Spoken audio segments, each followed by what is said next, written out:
This is Old Line Farmer Radio, a Maryland Farm Bureau production, helping you achieve your best farm future. Welcome back to Old Line Farmer Radio. I am here with a very special guest, Delegate Natalie Ziegler from District 9A in the House of Delegates, representing Western Howard County, parts of Montgomery County. Delegate Ziegler, thank you so much for joining us. Thank you for having me. Thank you. It's exciting. Yeah, so you are the co-chair of the newly formed Rural Caucus. You are the chair of the Subcommittee of Agriculture and the Environment and Transportation. But before all that, you are a farmer. True. One of very few, very few in the whole Maryland General Assembly. So before we talk about your work in the General Assembly, tell us about your background in farming.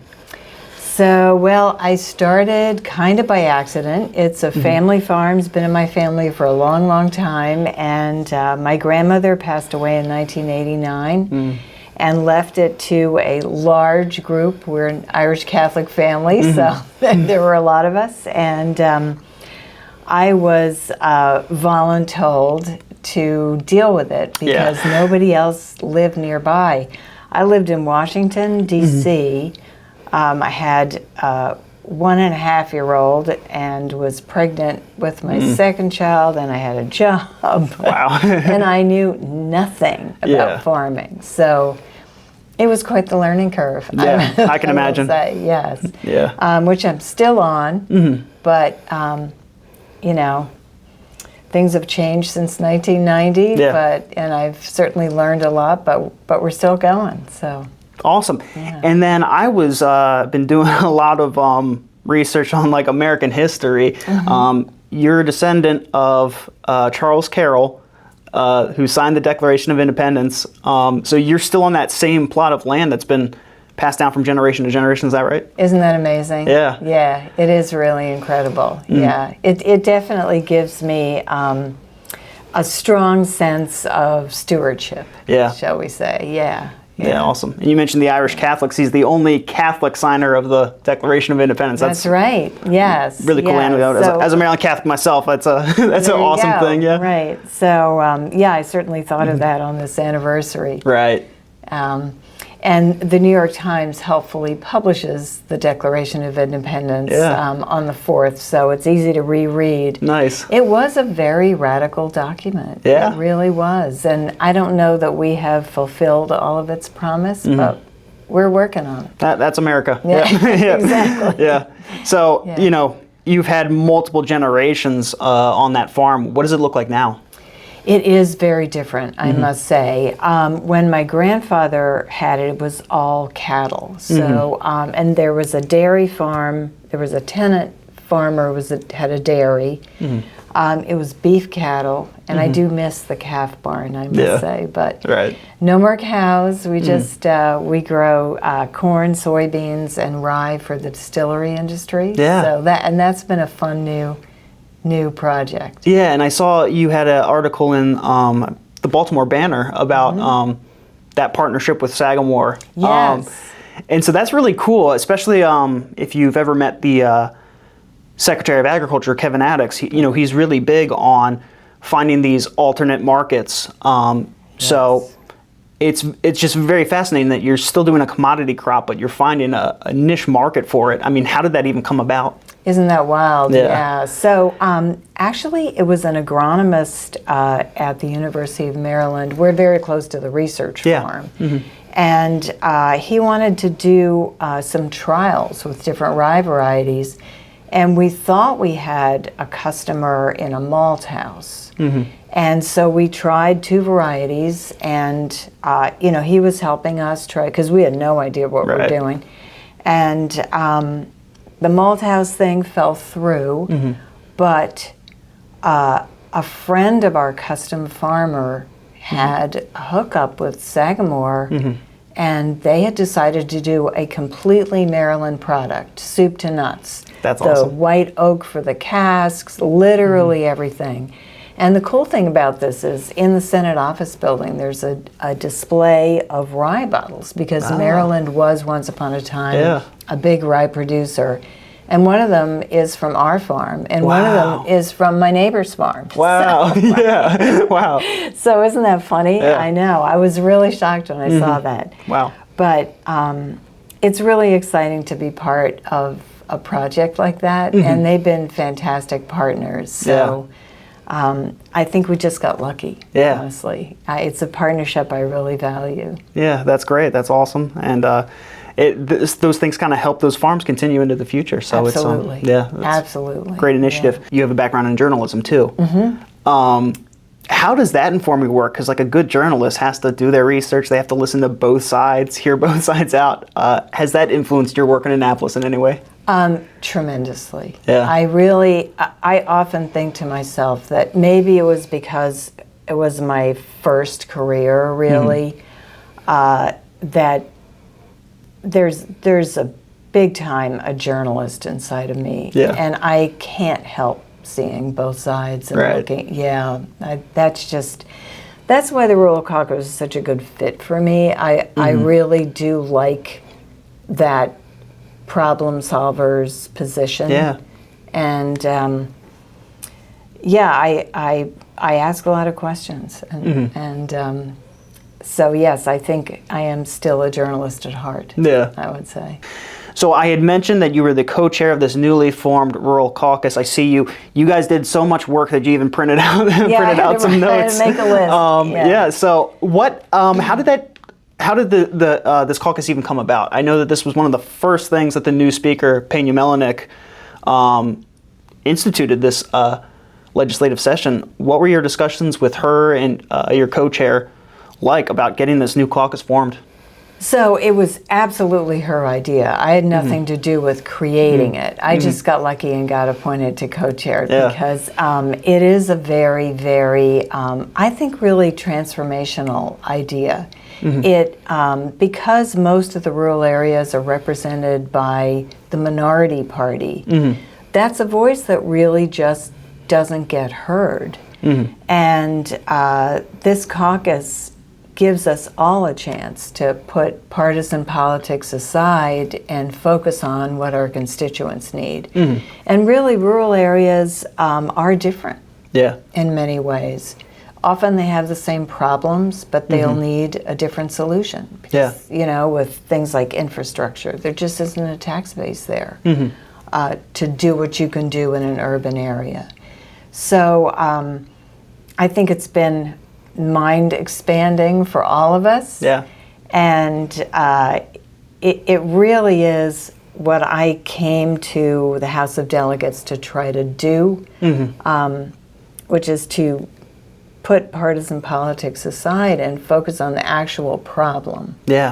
And this has allowed us all to do that. So it's been very fun. Yeah, very well said. If you just turn on your TV, you turn on CNN or you turn on Fox, you're left so demoralized, It's like, there's so much partisanship. It's funny that this is like, especially in Annapolis, this is one area where there seems to be a lot of bipartisanship. And that's something that, especially for our farming community, you can...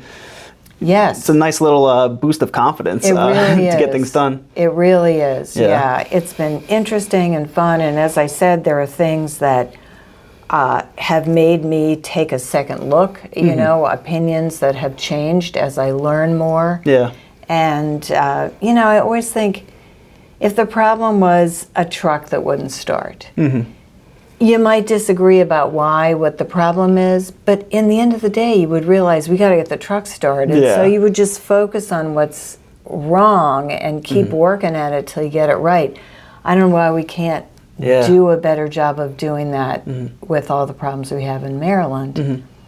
Well said. And I think a very interesting thing about the caucus, I went to that first press conference that you guys had, and this was, I thought, a really good takeaway was that the majority of counties in Maryland are actually rural, but like to your point, they're represented by the minority party or they just don't have that population base. But even in Howard, Montgomery, Prince George's, you still have rural areas within all those counties. And so it's kind of bringing that parity, and, rural is Maryland-wide. And so, you're from Howard County, but you're from probably the most rural part of Howard County. It's a lot different than, Columbia or Ellicott City. So I mean, talk a little bit about that. In some ways, it's almost bringing the municipalities or the towns up to that dividing line is difficult. Correct. It is. It absolutely is. I mean, there's no question. They are so different. It's a different mindset. It's the density makes a lot of difference. You know, that's how we do representation. That's how revenue comes in. I mean, it does make a big difference. It's certainly a different mindset. And I think I have all but maybe 2 of Howard County's farms. Yeah. So, and I live in Ellicott City. Yeah. It's just a huge post office district, so I live on the edge of it. Yeah. But there are always issues between subdivisions and farms, and that's just something that, you know, we have to contend with. Right. It's a different way of looking at the world, and there are smells and noises that we think of as part of life, and maybe our neighbors don't. So, yeah. But you're right. I do live in one of those areas that's kind of both. Yeah. But it is largely a farming community, I would say. Yeah, yeah. And so talk about some of the great accomplishments that you have. You have a whole packet of it. But the one thing that I thought was such a cool bill that got passed, I know you worked with Senator Katie Fry-Hester, was the Rural Readiness Program. Yes. Talk a little bit about the accomplishments in that bill. Yeah, no, I really like that bill. It's not my idea. It was the Rural Maryland Council, so all the credit goes to Charlotte Davis, but I really enjoyed bringing it. So the basic idea there is to create a one-stop shop for a nonprofit or a municipality in a very rural area that wants to do something that would be helpful. Yeah. For example, the example that I used in my hearing, the mayor of Grantsville, funnily enough, named a very small town in Garrett County, wanted to build a community center. And they had a building, but they needed money, and the building needed, you know, major renovation. And so that's a lot, you know, to figure out how to get those grants and who even knows what they are. And then you've got well and septic and permits and the rest. So if you were Rockville, you would have a whole staff that would do nothing but that. Yeah. But this poor guy had this great idea, but didn't know how to get it off the ground. So that's what the Rural Readiness Bill would do, would create that one-stop shop where you could go and say, I want to build a library or, you know, start a food pantry or what have you, and they have the expertise there to make that happen. Yeah, kind of bringing some parity to those rural urban areas. And like you said, building a library, community center, that stuff is so important to those communities. Exactly. Yeah. Exactly. Awesome. So you are in probably the most agricultural adjacent committee in the House, in the Environment and Transportation Committee. Moreover, you were just announced this last legislative session as the chair of the Subcommittee on Agriculture. Yes. Talk about your interactions there in the Environment and Transportation Committee. That was really fun too. And I do feel as though it's a place where I feel like I can add some value, because there are things that I have lived myself, experienced myself, that other people haven't. So I think some of the bills that come in, you know, maybe hit me differently because I can recognize how they would impact agriculture. And I am very focused, I really appreciate this about Kevin Addicks, I'm very focused on what can we do to expand Maryland's economy in general, but certainly economic opportunities for farmers. I mean, it's really tough. Yeah. It really is tough. Commodity prices are terrible. Yeah. And, you know, the inputs, well, this year, oh my gosh. Yeah. You know, that's been really terrible. Fertilizer's like double what it was in the fall. So, and diesel and the rest. So, so I think we got some good bills passed and worked really hard to do it. A big one was the CAFO bill, which, well, I won't go into the whole thing, but it was impossible for people on the Eastern Shore to start building chicken houses because MDE let their general discharge permit lapse. And we were able after a lot of work to to get that through, so we could start building again. There was an animal testing bill I was very, very happy to get through as well, and passed unanimously in the House and the Senate. So that was exciting because we get all the animal bills as well. Yeah. And I think we got a lot done. I really do. I have a great committee. They're interested and excited and ready to dig in. So it was a really good experience. Maryland Farm Bureau loves that working relationship that we have with the E&T committee. And to that point on the CAFO bill,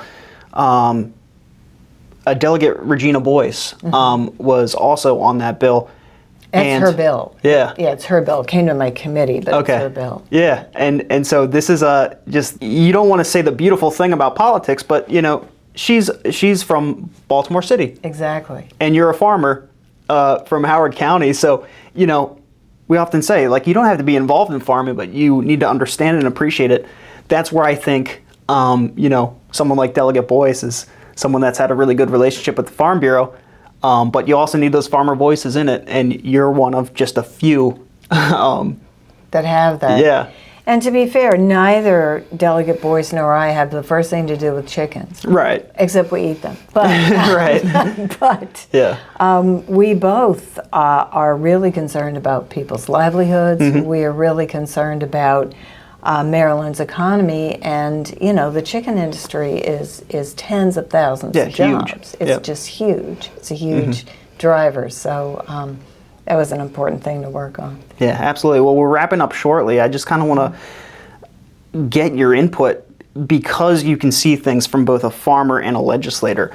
Our farmers sometimes feel like they're locked out of the legislative process. What's your advice? Like, what does successful advocacy and lobbying look like? Because you've been on both sides of that table. I mean, my door is always open. So I would definitely say, call me. That's really, I get my best ideas from constituents. I find out where I'm going astray from constituents. So, farming is, it's one word, but it covers a multitude of different things, many of which I know literally nothing about. So, I would say I and the whole committee are all very interested in Maryland's largest commercial industry. So we're always happy to hear from people and always welcome testimony, whether it's written or if you can come in, it's always more impactful. But don't be a stranger. Talk to us. Awesome. And your district is in kind of like the heart of Maryland, central Maryland. I kind of grew up in Western Howard County, so I've always had an appreciation about that. But for the viewers at home that, they think of Howard County as Columbia, make your case. What's so special about, your district there in central Maryland? Yes. Well, it's really pretty, for one thing. It is really pretty, even with the smoke haze right. it. Especially today. Yes. And there really are some nice towns that have a wonderful community feel. We have the fair, which is great. I'm looking forward to that. So we've preserved an enormous amount of land in Howard County. Really, that the Howard County Land Preservation Program has just made a huge difference. And while we need more housing, and I certainly understand that, and I do not want to slam the door shut, we need conservation as well. And I feel like Howard County has done a great job balancing those two competing goods. And rural Maryland, really, it's just gorgeous. We need to put more money into tourism. We desperately do, because there's so much out there, and we don't know what it is. I don't know what it is. I would love to do more exploring. Yeah, absolutely. I just came back from, you mentioned Grantsville. I spent some time actually in Garrett and Allegheny County, and I was like, my goodness, this is Maryland? I've never seen anything like that. And to your point, these rural communities have a lot to offer. They do. And people just might not know it. Exactly. So Awesome. we need to do a better job with that. Delegate, do you have anything else that you want to add? Not really. I so appreciate you interviewing me, and I appreciate the work that Farm Bureau does, and look forward to working with you in the upcoming session. Yeah, absolutely will. You always have your phone call away. So we know our government affairs team works with you a lot. So everybody, Delegate Natalie Ziegler from 9A. 9A, good for you. 9A in the House of Delegates.